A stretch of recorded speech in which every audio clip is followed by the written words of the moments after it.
Šta je hrišćanska paša? Da li je moguće da postoji hrišćanska paša ili je to kontradikcija? Većina ljudi misli da Jevreji drže pašu, a hrišćani Uskrs. Slučaj zatvoren. Nema dalje rasprave. Ali postoji takva stvar kao što je hrišćanska paša i to je otkriveno na stranicama Biblije. Ako ste iznenađeni time, ostanite uz nas dok postavljamo i odgovaramo na 3 pitanja o hrišćanskoj paši. Odmah se vraćam.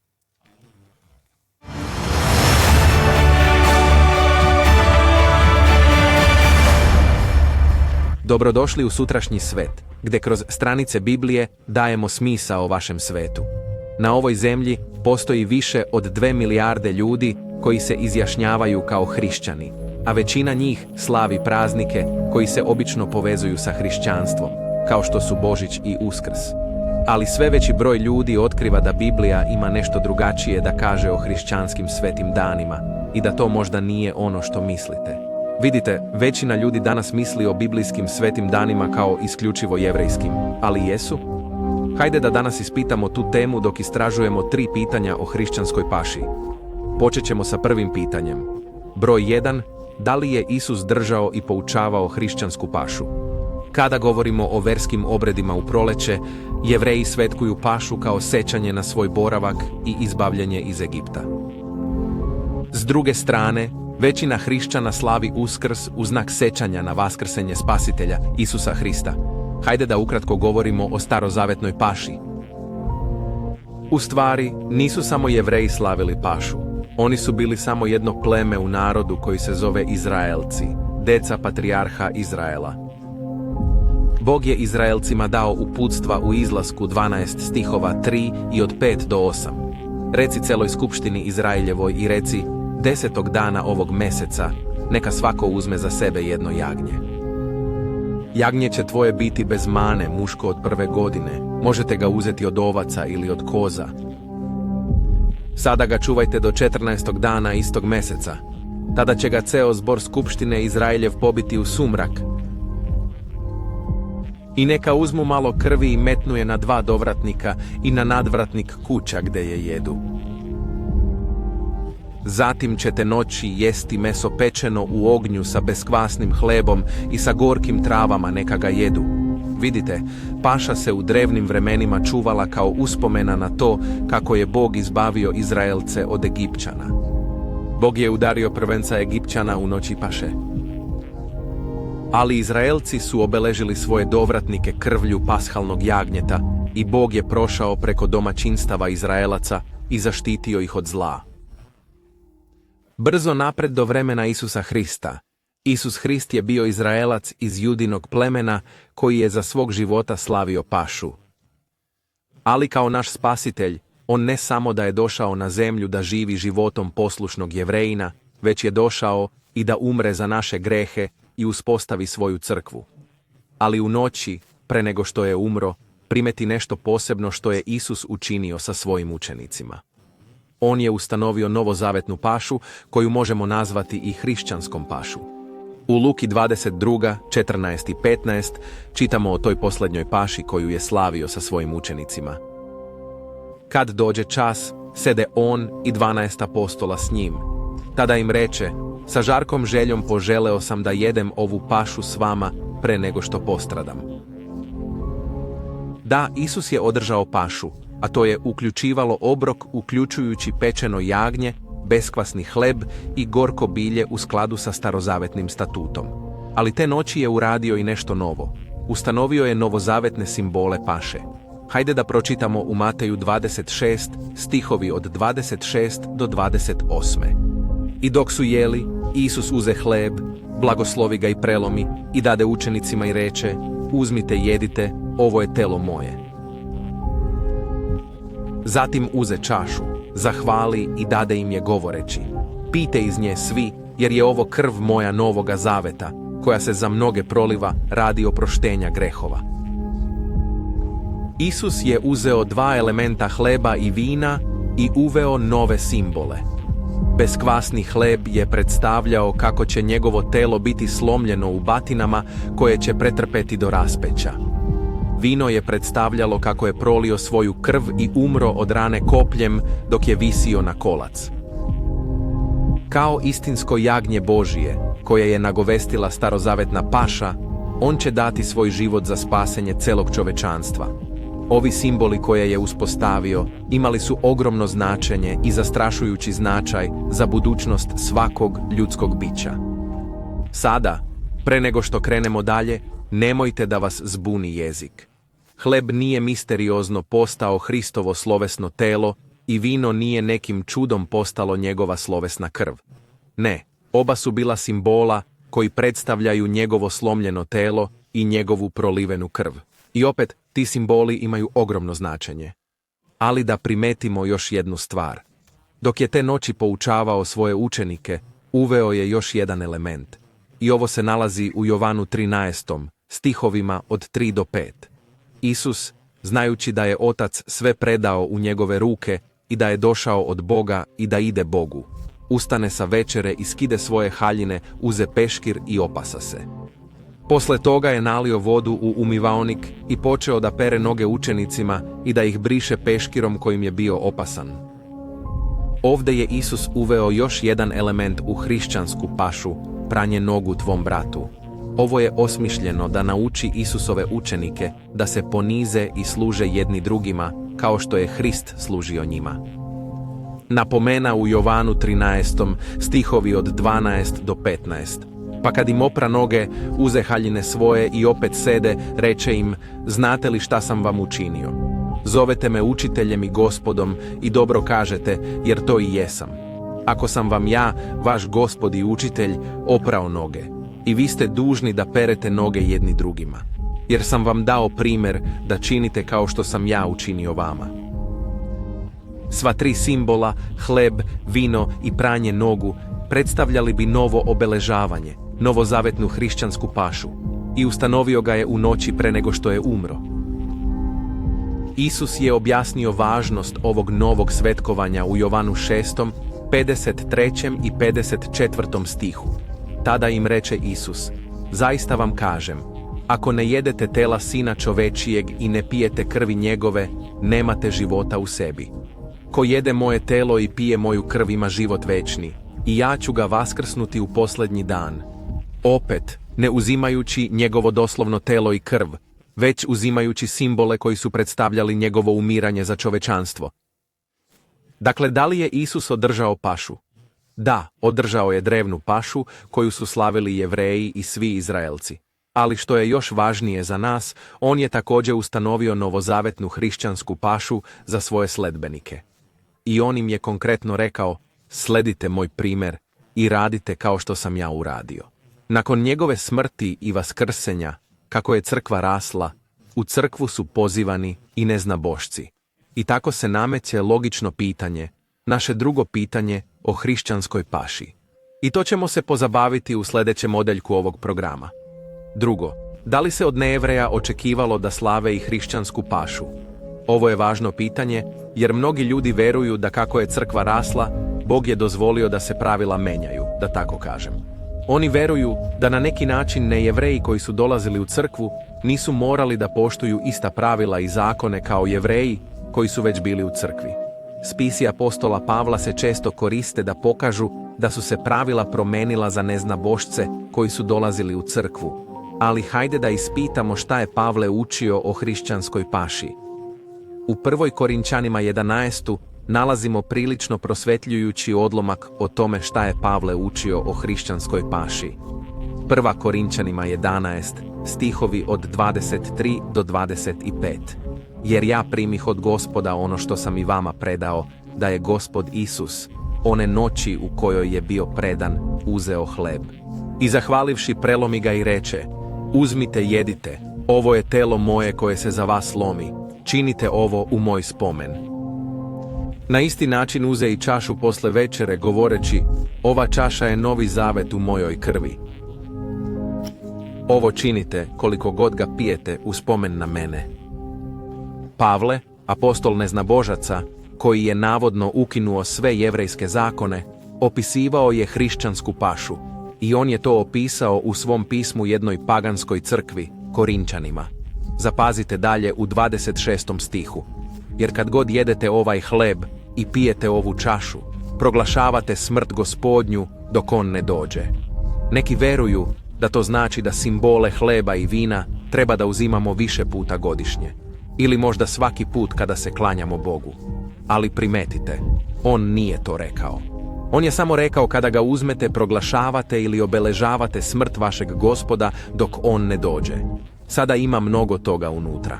Kao prvo, to je podsjetnik da se Isus Hrist vraća na zemlju. I približavamo se tom vremenu, bliže je nego ikad. Ali druga stvar koju ovdje primećujemo je da je objasnio da je paša spomen na Hristovu smrt. Godišnjica je Hristove smrti. Zašto biste održali godišnjicu na bilo koji stari dan koji želite?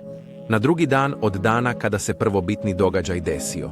U Sjedinjenim Državama slavimo 4. jul kao dan nezavisnosti, vraćajući se još od objavljivanja deklaracije o nezavisnosti 1776.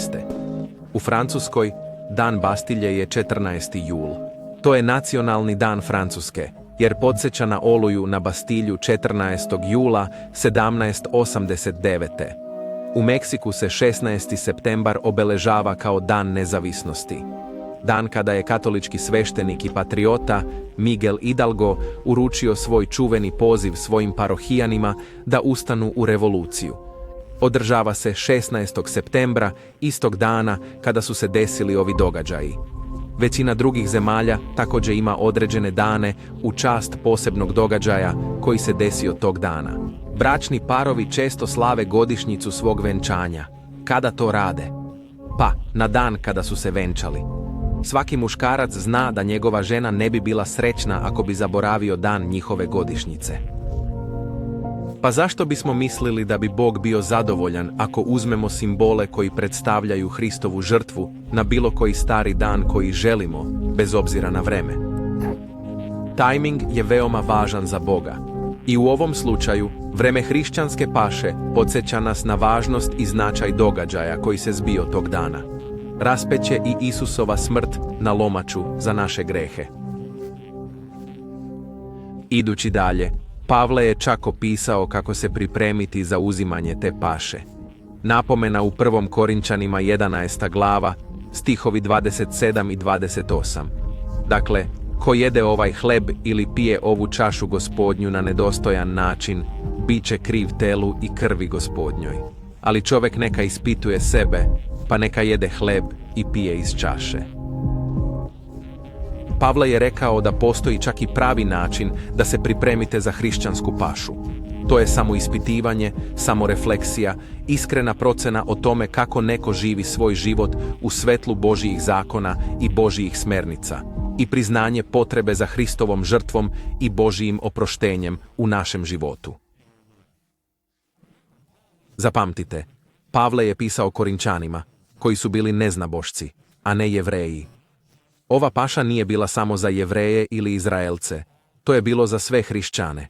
Napomena u 1. Korinčanima, 5. glavi i 7. stihu. Zato očistite stari kvasac da budete novo grudasto, jer ste zaista beskvasni. Jer zaista je za nas žrtvovan Hristos, naša paša. Kada su drevni Izraelci održavali pašu, oni su zapravo, ne znajući za to, nagovestili da jagnje Božje umire za grehe čovečanstva. I to je upravo ono što je Pavle objašnjavao. Zapazite, dakle, u 8. stihu Pavle je ovo rekao. Održavajmo, dakle, praznik ne sa starim kvascem, niti sa kvascem zlobe i opačine, nego s presnim hlebom iskrenosti i istine. Dakle, već smo vidjeli da su učenici poučeni da drže hrišćansku pašu. Sada vidimo da je apostol Pavle poučavao o simboličnom značaju paše i objašnjavao kako se pripremiti za nju.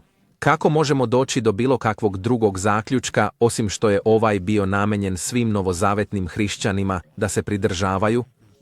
Ali imajući sve to na umu, pogledajmo naše treće pitanje. Broj 3.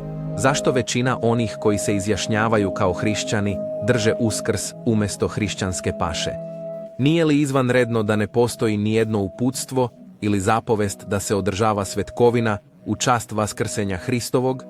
S druge strane, Biblija mnogo govori o hrišćanskoj paši. Nemojte me pogrešno shvatiti, vaskrsenje je izuzetno važno. Na toj činjenici zasnivamo našu nadu u večni život. Čitamo u Rimljanima 8. poglavlje i 11. stih. Ali ako duh onoga koji je vaskrsao Isusa iz mrtvih prebiva u vama, onaj koji je vaskrsao Hrista iz mrtvih će oživjeti i vaša smrtna tela kroz svoj duh koji prebiva u vama. Vaskrsenje je izuzetno važno, ali možete pretraživati Novi Zavet od početka do kraja i nećete naći nikakvu instrukciju ili zapovest da ga držite kao svetkovinu ili sveti dan. Pa zašto toliko ljudi slavi Uskrs? Dugogodišnji gledaoci sutrašnjeg sveta znaju da većina današnjih praznika mainstream hrišćanstva potiče iz očigledno paganskih korena. Takav je slučaj za Uskrs. U knjižici Uskrs neispričana priča, sutrašnji svet prezenter i evanđelista Gerald Weston objašnjava ovo. Oksfordski pratilac svetske mitologije objašnjava ovo o Uskrsu.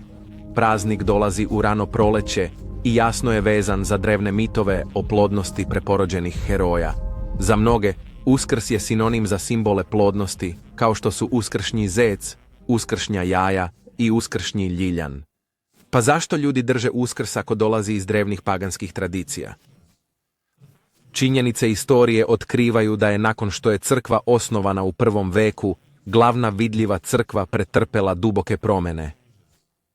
Kako su se pojavljivale nove generacije, pritisak da se prilagode paganima oko njih je izuzetno rastao, uključujući održavanje prolećnog festivala plodnosti boginji Ištar. Nasuprot tome, verni hrišćani su se držali učenja Hrista i apostola. Pisac sutrašnjeg sveta, Dexter Wakefield, objašnjava ovo u svom članku u martu-aprilu 2013. godine pod naslovom Jeste li kvartodecimanac? Trebali biti. Zapazite da je u 2. veku nove ere u ranom hrišćanstvu besnela kontroverza. Rimska crkva pod papom Sikstom I uspostavila je održavanje rane verzije Uskrsa u nedjelju. Ali, dugo je bila praksa bliskoistočnih azijskih crkava da svetkuju hrišćansku pašu, kao što su to činili Isus i apostoli 14. dana Nisana, prvog mjeseca jevrejskog kalendara, Levitski zakonik 23. stih 5. On pominje da je hrišćanska paša bila 14. dana Nisana. Termin kvartodeciman je latinski za 14. To će postati ime za one koji su nastavili da drže hrišćansku pašu 14. Nisana, kao što je to činio Isus, čak i kada su je mnogi u vidljivoj crkvi napustili za Uskrs. Dexter Wakefield nastavlja. Katolička enciklopedija izveštava, dok je Aniket bio papa, sveti Polikarp, tada u dubokoj starosti, došao je da se sa njim u 1.60. do 1.62. posavetuje o pashalnoj kontroverzi. Polikarp i drugi na istoku slave praznik 14. u mesecu Nisanu, bez obzira koji dan u nedjelji pada, dok se u Rimu uvek svetkovao u nedjelju.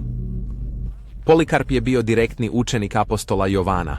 Aniket i Polikarp nisu došli do sporazuma o tom pitanju. A nekoliko decenija kasnije, drugi episkop u Rimu, Viktor, pokušao je da natera sve crkve u Maloj Aziji da odbace hrišćansku pašu 14. Nisana, ali nisu se spustili pod pritisak. Dexter Wakefield nastavlja. Rani crkveni istoričar Jevsevije je pisao, ali episkopi Azije, predvođeni Polikratom, odlučili su da se pridržavaju starog običaja koji im je prenet. On je sam, u pismu koje je uputio Viktoru i Rimskoj crkvi, u sljedećim rečima izneo predanje koje je do njega došlo. Mi posmatramo tačan dan, niti dodajemo niti oduzimamo, jer su i u Aziji velika svetla zaspala. Među njima je i Filip, jedan od 12 apostola. Štaviše, Jovan, koji je bio i svedok i učitelj, koji je seo na nedra Gospodnja.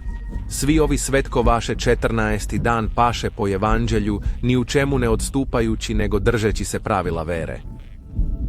Tada je Viktor, koji je predsjedavao crkvom u Rimu, odmah pokušao da odseče od zajedničkog jedinstva parohije cele Azije sa crkvama koje su se složile sa njima kao heterodoksnim. I pisao je pisma i svu tamošnju braću proglasio potpuno izopštenim. Dakle, oni koji su održavali hrišćansku pašu Bili su izopšteni iz onoga što je postalo glavna crkva. Dexter Wakefield zaključuje: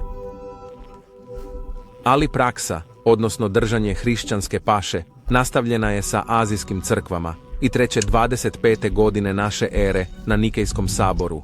Oni koji su bili verni quarto decimum paše su proglašeni anatemom.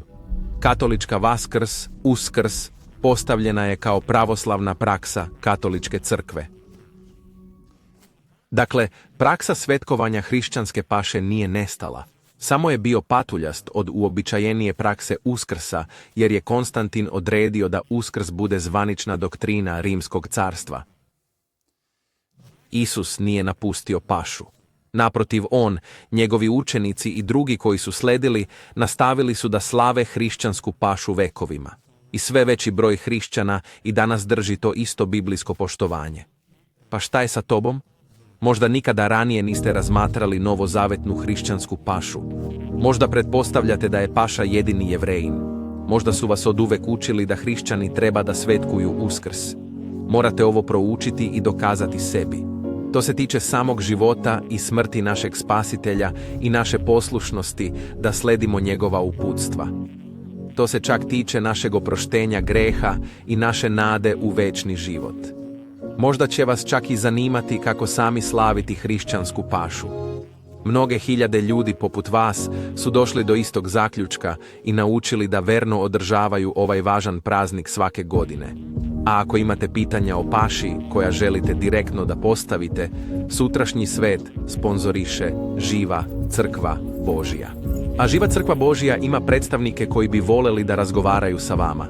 Oni će rado odgovoriti na sva vaša pitanja o ovoj fundamentalnoj praksi verne crkve iz 1. veka, praksi koja se i danas radi, hrišćanskoj paši. Hej svima, hvala na gledanju, nadamo se da vam je ovaj video bio koristan. Mi ovdje u Tomorrow's World želimo da vam pomognemo da shvatite svoj svet kroz stranice Biblije. Dakle, ako vam je to bilo od pomoći i želite da saznate više, obavezno nabavite besplatnu kopiju našeg vodiča za učenje Master plan svetih dana. Samo kliknite na vezu u opisu ili naručite na mreži na tvtv.org/plan.